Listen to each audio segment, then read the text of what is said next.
My breathing was interrupted by the dense dust and cold earth that surrounded me.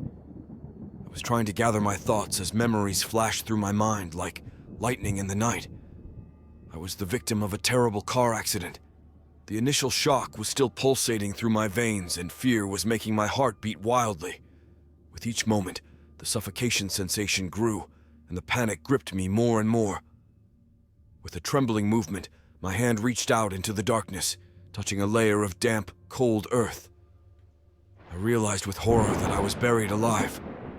A feeling of despair came over me, and my mind was filled with unanswered questions. How did we get here? Who or what was responsible for this nightmare? I tried to remember how I got here. Faded images and muffled noises came back to my mind. A speeding car, a flash of blinding light, and then darkness. Something had caused me to lose control of the wheel and end up in this nightmare. Fear made me tremble. With each short, jerky breath, I felt the air thin, knowing my time was limited. I tried to hit the lid of my grave, but my hands were slipping on the walls of the excavation. With each failed attempt, the feeling of helplessness grew. With tears in my eyes and heart pounding in my chest, I realized I had to find a way to get out of here before it was too late. With the last shreds of hope in me, I began to desperately search for an escape, any clue that would help me escape from this black hole and find answers to the questions that haunted my mind. But in this oppressive darkness, only one thing was certain. My time was running out inexorably, and death awaited me with open arms in this sinister underground chamber. In this desperate attempt to survive, my hands became thirsty for release, and my fingers tore through the sand and earth with desperate intensity. Each slap was an exhausting attempt to find a depth to cling to. With each dig, the earth collapsed around me, threatening to swallow me into the depths of my grave. The deafening sound of the earth falling on me mixed with my screams, creating a symphony of terror in the surrounding darkness. Eyes narrowed and mind focused, I tried to stay calm and find a way out to safety. I breathed quickly and deeply, feeling the air around me grow thinner and thinner. Despair pounded inside me with every grain of sand that fell on me. I could feel my heart pounding madly in my chest, a desperate throb that reminded me that life still existed, even in this dark underground prison. As I struggled to surface, I began to remember more and more about the accident. Fragmentary memories of that moment of horror flooded my mind, like the blinding light of rapidly fading headlights and the sharp sound of crunching metal. In memory, the images merged into a nightmarish picture. I saw myself in my car, and time seemed to slow down in an unreal way. The sounds of screeching wheels and clanking of metal, followed by the loud sound of airbags, ripped through my hearing. In front of me, the windshield exploded in a shower of glass, and beyond it, the darkness of the night began to swallow me. Fragments of memories hit me like gusts of wind in a storm. I felt the cold metal of the seatbelt tighten around me like a cold claw at the moment of impact. I remembered the frightened look of the driver in the other vehicle, his gaze lost in an ocean of horror and despair. The light from its headlights seemed to dance in my last field of vision. Then everything disappeared into a chaos of metal and darkness. I tried to scream, but the sound was ripped from my throat before it had a chance to escape. The sensation of freefall haunted me, the darkness absorbing more and more of my consciousness in an oppressive stench of paralysis and despair. With each memory, each detail that emerged beyond the chaos of the accident, my determination to survive grew. I remembered the faces of my loved ones, their laughter, the joy they brought to my life, and these memories became my fuel, a strong fire burning within me. With my eyes closed, I surrounded myself with these memories, using them as a source of strength to continue the fight against the darkness that threatened to swallow me up for good.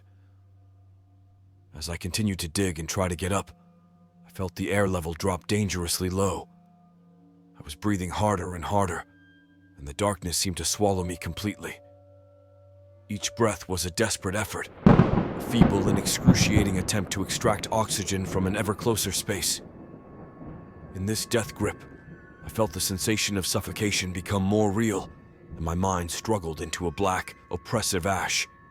It was as if the darkness of my grave was turning into a palpable presence, an entity that was slowly eating away at my every breath.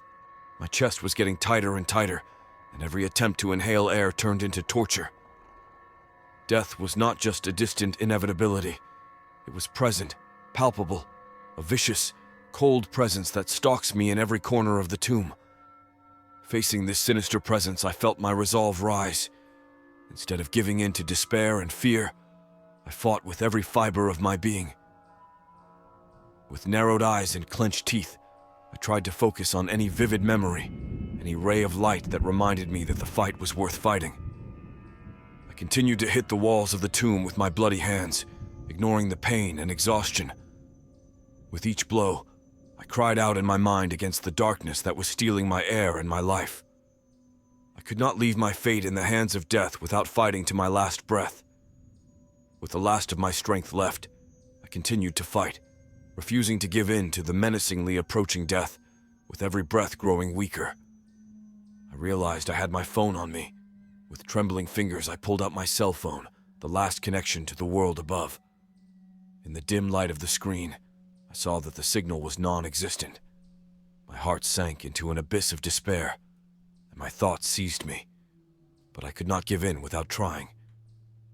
With the last drops of strength, I tried again to make an emergency call or send a text with my exact location. My fingers moved uncertainly across the blurry screen, and each failed attempt seemed to sink me deeper into the depths of despair. With each unwanted message, with each unanswered call, despair overwhelmed me.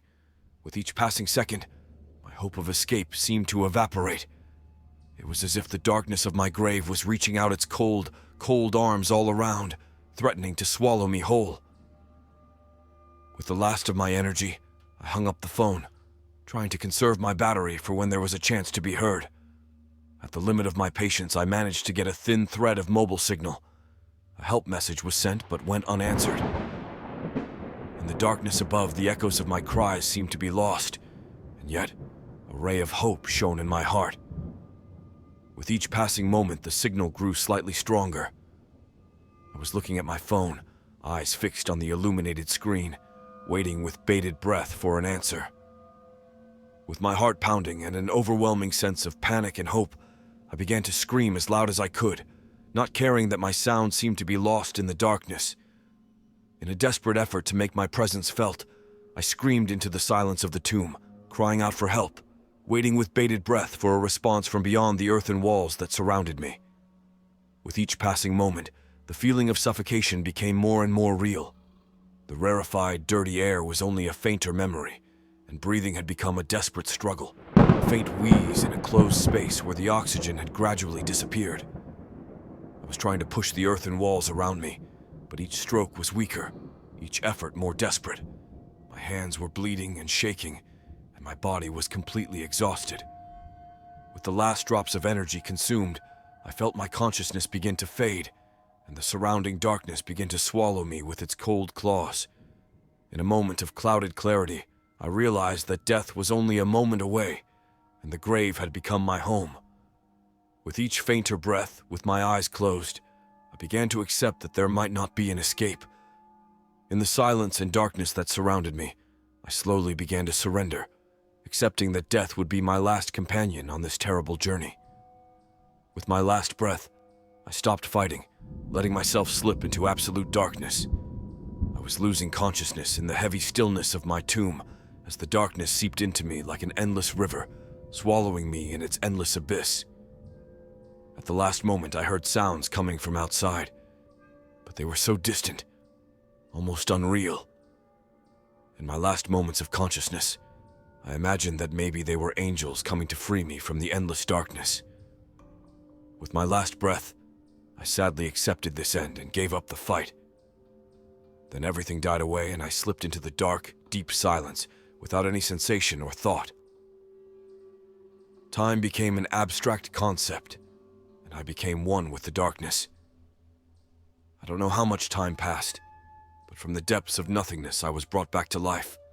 I woke up in the hospital, my eyes heavy and my body numb. The bright light of the hospital wards blinded me for a moment, and the surrounding sounds were like a whirlwind of confusion. I felt a warm hand touching my shoulder and a soothing voice asking how I was feeling. They were the words of an angel come to set me free. As my eyes adjusted to the light, I saw the face of a doctor smiling slightly. He explained that he had been found at the last moment in the grave, and that the medical team had managed to bring me back to life. I couldn't believe what I was hearing, but I felt like I was a survivor, back from the brink of death. Despite the grim experience I had been through, I felt a deep sense of gratitude for having been given a second chance at life. This encounter with death had scarred me for life, but it had also made me appreciate every moment of my existence with a depth previously unimaginable. My life, though begun in darkness, now had a new chance to shine in the light of hope.